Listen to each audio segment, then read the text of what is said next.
Ukrajinski zvaničnici održali su za vikend paradu uništenih ruskih oklopnih vozila da se narugaju Moskvi, za koju kažu da je planirala pobedničku paradu da prikaže snagu režima Vladimira Putina u vreme kad su verovali da će brzo zauzeti Kijev. Britanski Telegraf je preneo da su neki ruski zvaničnici bili toliko spremni da su čak imali pripremljene uniforme za događaj.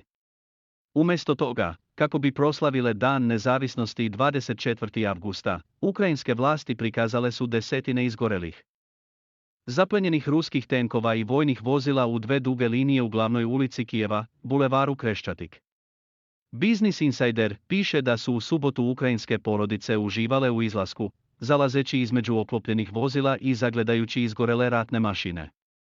Deka su se penjala po njima, a odrasli slikali selfije. Ukrajinsko ministarstvo odbrane tvitovalo je snimak sa dešavanja, navodeći da je to podsjetnik svim diktatorima kako njihove planove mogu da pokvare slobodne i hrabre nacije. Agresori su sanjali o zauzimanju Kijeva za 3 dana.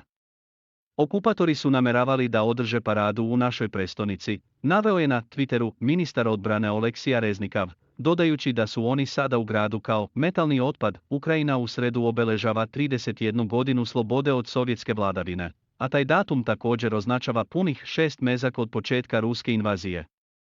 Ukrajinski predsjednik Volodimir Zelenski upozorio je građane da Rusija možda planira veliki napad na njihov dan nezavisnosti. Svi moramo da budemo svesni da bi Rusija ove nedelje mogla da pokuša da uradi nešto posebno ružno, nešto posebno zlobno, rekao je Zelenski u svom kasnom video obraćanju u subotu, preneo je Reuters. Business Insider navodi da izveštaj nezavisne vojne obaveštajne grupe sugeriše da Rusija možda gomila projektile u Belorusiji u pripremi za veliki napad na Ukrajinu.